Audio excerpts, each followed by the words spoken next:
สวัสดีพี่น้องสื่อมวลชนสาธารณชนที่ติดตามชมจากทางบ้านก่อนอื่นผมขออภัยที่ลงมาแถลงข่าว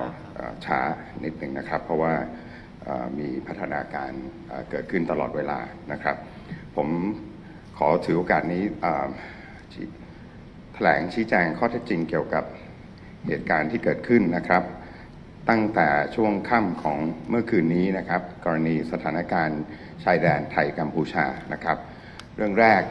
เกี่ยวกับข้อเสนอหยุดยิงนะครับตามที่หลายท่านคงทราบอยู่แล้วเมื่อคืนนี้ วันที่ 26 กรกฎาคม 2568 ท่าน รักษาการนายกรัฐมนตรีภูมิธรรมได้หารือทางโทรศัพท์กับประธานาธิบดีโดนัลด์ทรัมป์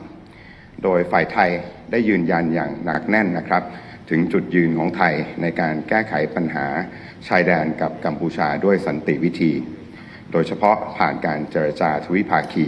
ซึ่งฝ่ายไทยเราก็ได้ย้ำมาโดยตลอดในทุกโอกาสนะครับฝ่ายไทยจึงคาดหวังว่าที่จะเห็นความตั้งใจจริงจากฝ่ายกัมพูชาในการยุติการใช้ความรุนแรง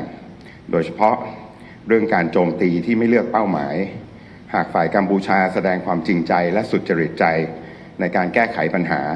ฝ่ายไทยก็พร้อมที่จะหารือเพื่อร่วมกันกำหนดมาตรการและกระบวนการที่ชัดเจนสำหรับการหยุดยิงตลอดจนการยุติการปะทะกันอย่างสันติและอย่างยั่งยืนนะครับประเด็นต่อมานะครับคือการโจมตีเป้าหมายพลเรือนโดยกองกำลังกัมพูชาในแผ่นดินไทยนะครับเหตุการณ์ที่เกิดขึ้นตั้งแต่เวลาประมาณตี 2ของคืนที่ผ่านมานะครับซึ่งฝ่ายกัมพูชาได้เปิดฉากโจมตีในหลายจุดตามแนวชายแดนของไทยอีกครั้งหนึ่งและยังคงดำเนินอยู่จนถึงตอนนี้นะครับสะท้อนให้เห็นแล้วว่าฝ่ายกัมพูชาขาดความจริงใจในการยุติการใช้กำลังไม่มีความสอดคล้องระหว่างคำพูดกับการกระทำนะครับหรือพูดอีกอย่างก็คือพูดอย่างทำอย่างนะครับและที่สำคัญยังคงละเลยหลักการพื้นฐานของมนุษยธรรมด้วยการโจมตีอย่างไม่เลือกเป้าหมายความหมายคือโจมตีไปที่เป้าหมายที่เป็นพลเรือนนะครับ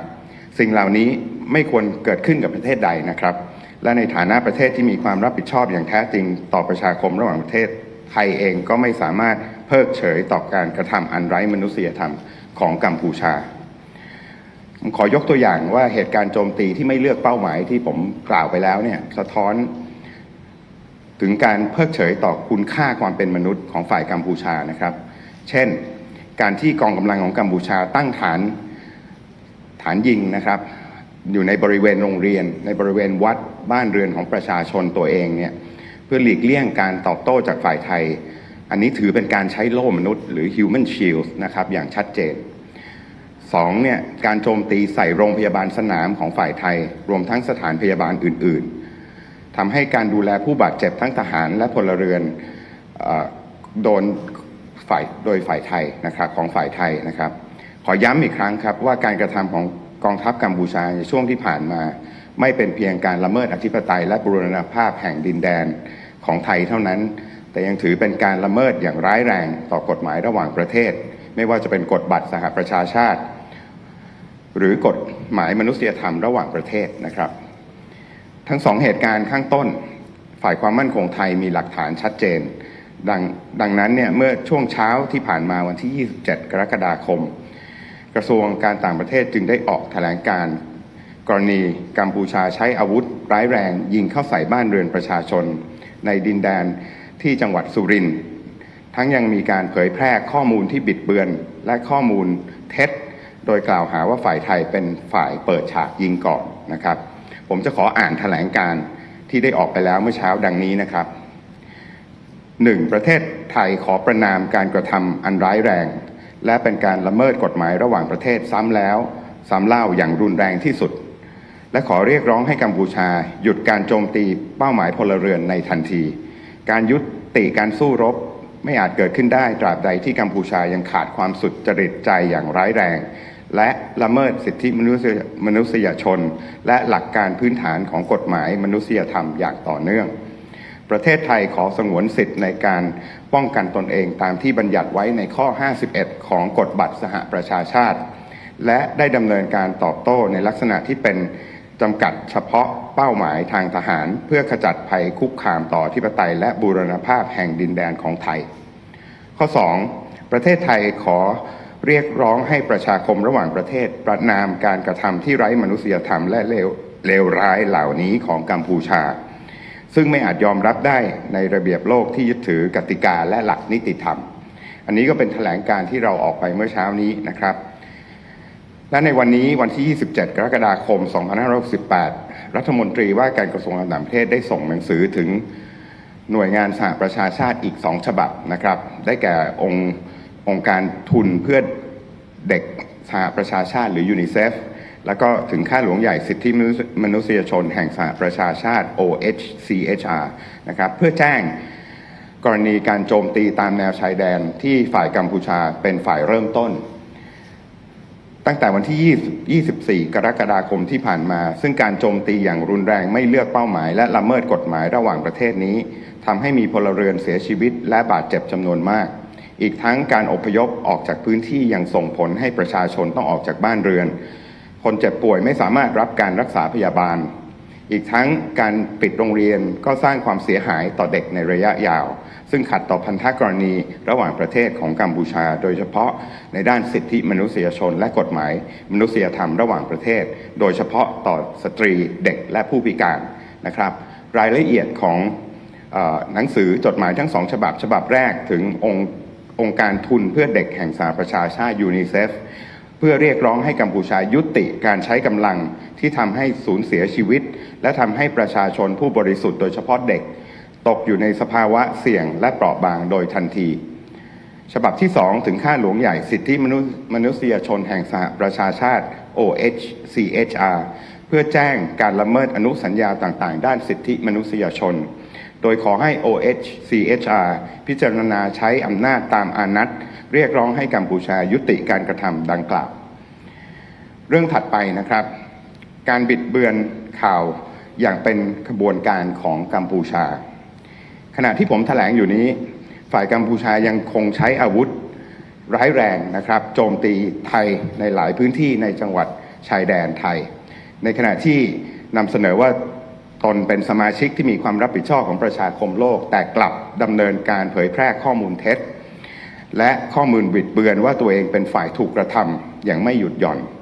ไม่เพียงเท่านั้นไม่เพียงเพื่อเป็นการปกปิดข้อเท็จจริงนะครับแต่ยังมุ่งหวังบ่อนทำลายเสถียรภาพความน่าเชื่อถือและภาพลักษณ์ของประเทศไทยในเวทีระหว่างประเทศอีกตัวอย่างที่ชัดเจนของการนำเสนอข่าวปลอมของฝ่ายกัมพูชาคือข้อกล่าวหาว่ากองทัพไทยได้รุกรานและสร้างความเสียหายให้ตัวปราสาทพระวิหารตั้งแต่แถลงการเมื่อวันที่ 24 กรกฎาคมและล่าสุดวันนี้ 27 กรกฎาคม 2568 ก็มีแถลงการอีก1ฉบับผมขอเรียนข้อเท็จจริงอีกครั้งครับว่าเรื่องนี้เป็นการกล่าวหาซึ่งไร้หลักฐานและเป็นข้อมูลปลอมแปลงที่สร้างขึ้นเองไม่เป็นความจริงอย่างสิ้นเชิงนอกจากที่เคยแถลงไปแล้วว่าการปะทะกันระหว่างกองทัพไทยกับกัมพูชาในวันที่ 24 กรกฎาคมซึ่งฝ่ายกัมพูชาเป็นฝ่ายเปิดฉากยิงก่อนบริเวณห้วยตามะเรียและภูมะเขือนั้นพื้นที่ดังกล่าวอยู่ห่างจากตัวปราสาทพระวิหารถึง2 กิโลเมตรครับซึ่งเป็นไปไม่ได้ที่จะมีกระสุนหรือสะเก็ดระเบิดที่มีวิถีไกลไปตกถึงตัวปราสาทพระวิหารซึ่งฝ่ายไทยได้มีหนังสือชี้แจงยูเนสโกไปแล้วครั้งนี้ฝ่ายกัมพูชายังได้เผยแพร่ภาพประกอบที่ไม่สามารถระบุวันไม่สามารถระบุเวลาที่เกิดขึ้นได้ซึ่งผู้เชี่ยวชาญได้ให้ความเห็นว่าเป็นการนำรูปภาพเก่าที่ปรากฏรอยกระสุนที่มีมานานแล้วนำเสนอนะครับผมขอย้ำครับว่าความไม่สุจริตของกัมพูชาสามารถเห็นได้จากการปล่อยข่าวที่เป็นเท็จการปลอมแปลงข้อมูลมากไปกว่านั้นนอกจากยุทธวิธีการใช้สถานที่พลเรือนเป็นโล่กำบังแล้วยังรวมถึงการตั้งใจใช้โบราณสถานเป็นโล่กำบังเพื่อโจมตีฝ่ายไทยด้วยผมขอเรียนว่าตลอดระยะเวลาหลายทศวรรษประเทศไทยได้พิสูจน์ให้ประชาคมระหว่างประเทศเห็นมาโดยตลอดว่าการดำเนินนโยบายและการปฏิบัติของไทยนั้นทั้งในระดับภูมิภาคและในระดับโลกล้วนยึดมั่นในหลักสากลและในกรณีนี้ก็เช่นกันการที่ไทยจำเป็นต้องดำเนินมาตรการตอบโต้ต่อกัมพูชาถือเป็นสิทธิ ที่ชอบธรรมของประเทศไทยภายใต้กฎบัตรระหว่างประเทศภายใต้กฎบัตรสหประชาชาติโดยเฉพาะสิทธิในการป้องกันตนเองจากการรุกรานของกัมพูชาการตอบโต้ของไทยเป็นไปอย่างมีสัดส่วนหรือ proportionate และอยู่จำกัดเฉพาะการโจมตีทางทหารที่จำเป็นเท่านั้นขอย้ำอีกครั้งว่าครับทุกก้าวของไทยในการรับมือสถานการณ์ชายแดนไทยกัมพูชายังตั้งอยู่บนพื้นฐานของกฎหมายระหว่างประเทศหลักมนุษยธรรมและความรับผิดชอบในฐานะสมาชิกที่มีความรับผิดชอบในเวทีโลกในช่วงเวลาที่สถานการณ์มีความละเอียดอ่อนขอให้พี่น้องประชาชนระมัดระวังในการสื่อสารและรับข้อมูลข่าวสารโดยเฉพาะในช่องทางสื่อสังคมออนไลน์นะครับซึ่งอาจนำไปสู่ความเข้าใจผิดหรือสร้างความแตกแยกได้โดยไม่ได้ตั้งใจท้ายนี้ผมขอให้ประชาชนเชื่อมั่นในการดำเนินการของรัฐบาลโดยในส่วนของกระทรวงการต่างประเทศทุกสถานเอกอัครราชทูตและสถานกงสุลใหญ่ได้ดำเนินการชี้แจงข้อเท็จจริงแก่ประเทศและองค์การระหว่างประเทศอย่างต่อเนื่องครับ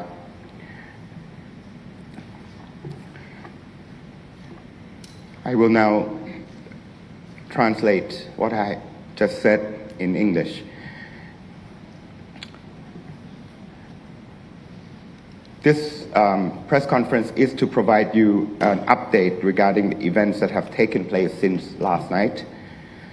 On the night of the 26th of July 2025, acting Thai Prime Minister Phum Tham had a telephone conversation with President Donald Trump. During the conversation, the Thai government firmly reiterated Thailand's position that the border issue with Cambodia must be resolved peacefully.Particularly through existing bilateral mechanisms. It is a principle Thailand has consistently emphasized all along at every occasion.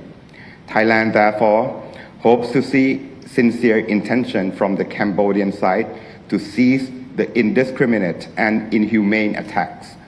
Should Cambodia demonstrate sincerity and good faith in resolving the issue, Thailand stands ready to engage in dialogue to bring the forth measures and procedures for the ceasefire and the eventual peaceful resolutions of conflict. On the issues of the attack on civilian targets in Thai territory by Cambodian forces, the events that began from around 2 a.m. this morning, where Cambodian forces began attacking a number of locations along the border, which is still ongoing.This clearly reflects that Cambodia still lacks the sincerity to end the hostilities. Their words and their actions are not all matched. Importantly, they are still neglecting basic humanitarian principles by the indiscriminate attacks. Let me give some example of Cambodia's indiscriminate attacks and the neglect of value of human life. First, stationing heavy weaponry among schools,temples and homes of their own citizens, which clearly constitute the use of human shield. Secondly, attacking field hospitals and other medical facilities on the Thai side, which are providing care for both military and civilian casualties. Let me emphasize that the recent conduct of Cambodia's force are not only violations of Thailand's sovereignty and territorial integrity, but also grave violations of international law, particularly the Charter of the United Nations and the international humanitarian law. As Thailand's security agencies have clearly evidential proof of both incidents. Therefore, this morning on the 27th of July 2025, the Ministry of Foreign Affairs issued a statement on Cambodia armed force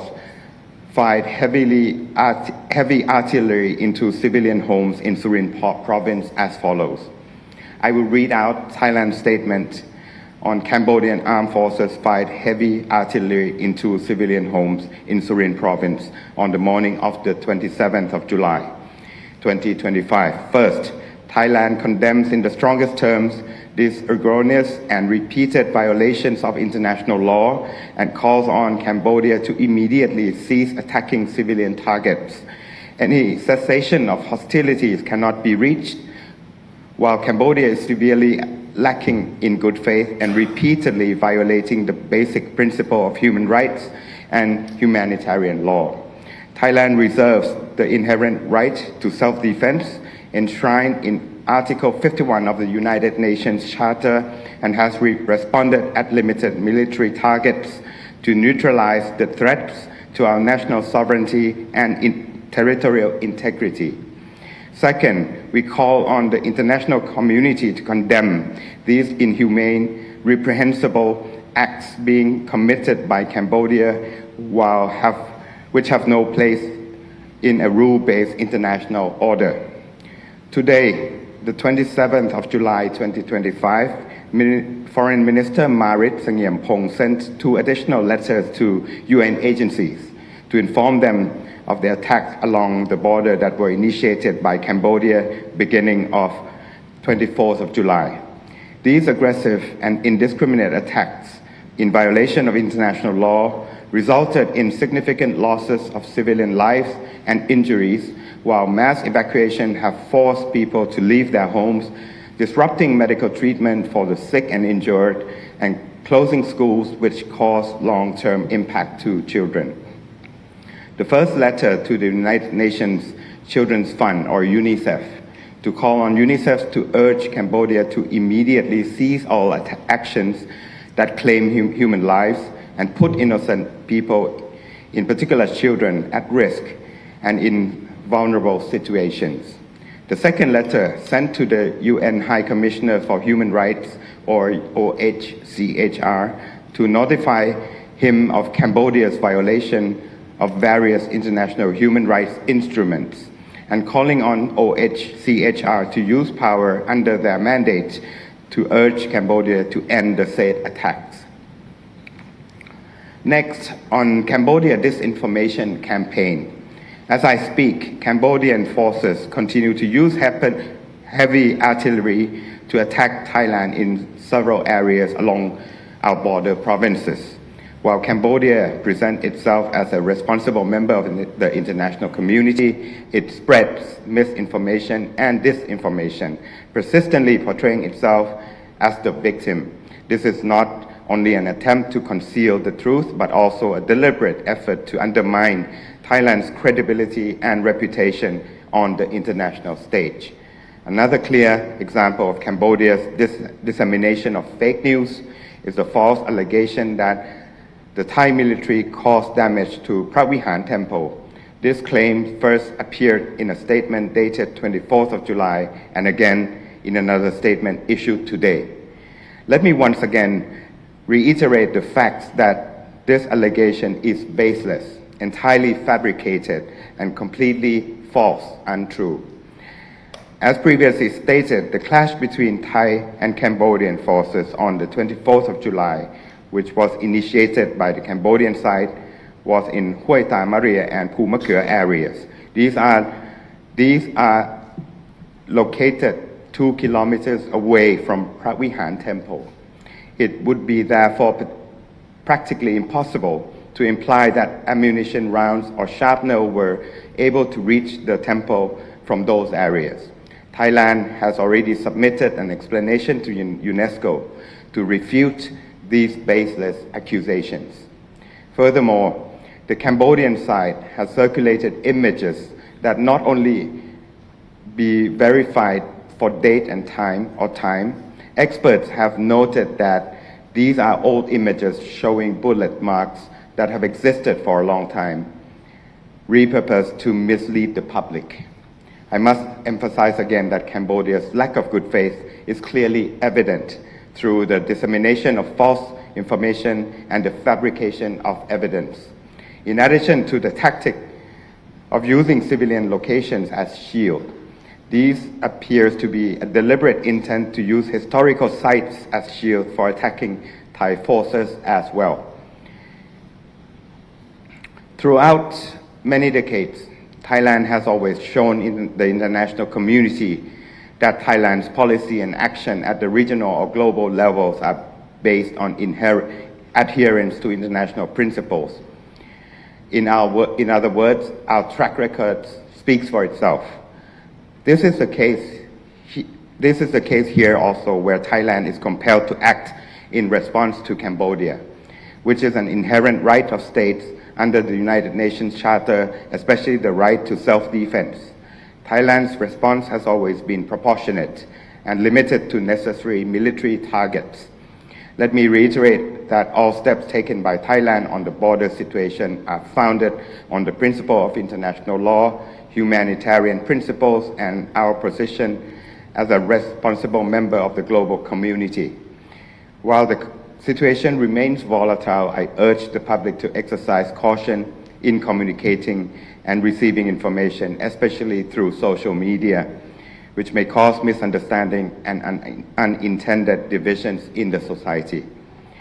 And that ends my press conference today.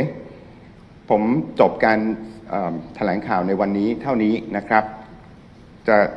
สามารถเปิดให้มีการถามได้ครับเชิญครับพันวัฒน์จากช่อง3นะครับมีกระแสข่าวแล้วก็สื่อต่างประเทศนะครับที่มีรายงานว่าท่านรองนายกภูมิท่านรักษาการนายกภูมิธรรมจะไปพูดคุยกับคุณมาเนตในวันพรุ่งนี้ที่มาเลเซียครับทางกระทรวงการต่างประเทศได้รับอันนี้แล้วหรือยังครับแล้วก็คอนเฟิร์มยังไงบ้างผมขอเรียนว่าการพูดคุยนะครับ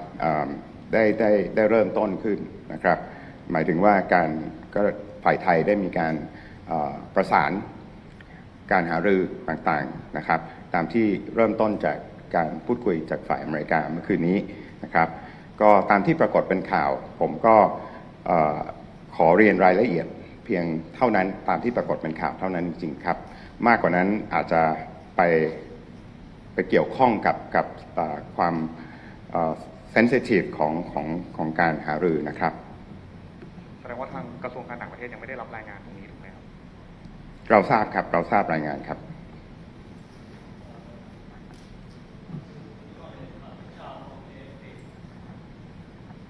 Just want to ask you two questions. First question, could you explain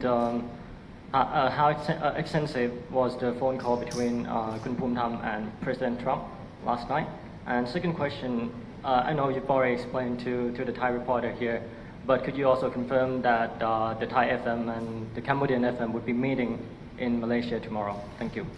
Yes. Talks last night between the acting Prime Minister and President Trump appears as was tweeted. That's a very comprehensive and completed details of what has been discussed. As I mentioned to my Thai media colleague here,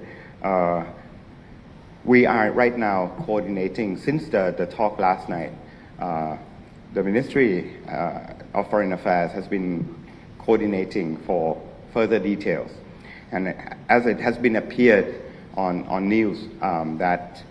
there will be a meeting tomorrow. That's all I can confirm. That's true. Yes.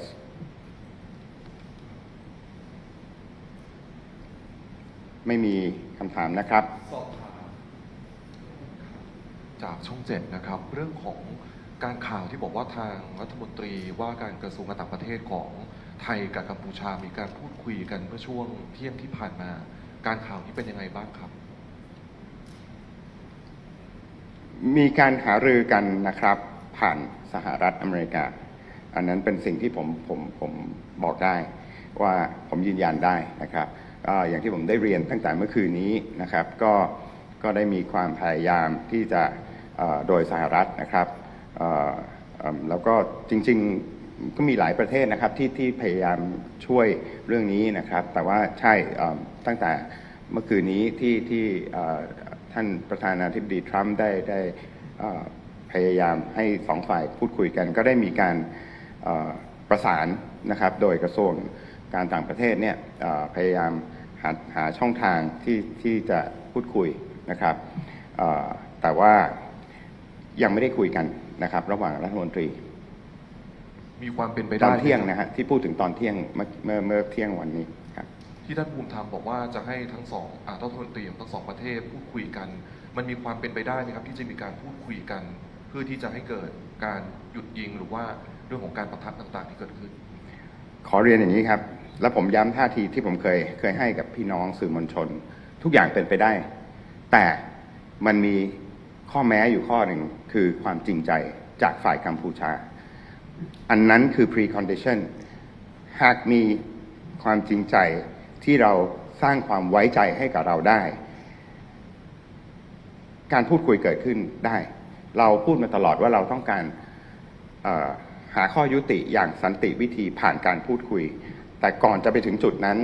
ฝ่ายกัมพูชาจะต้องแสดงความจริงใจความสุจริตใจและการกระทำอะไรบางอย่างที่ทำให้ฝ่ายไทยไว้ใจได้ครับการที่ทางทรัมป์เองได้มีการพูดคุยมาครับ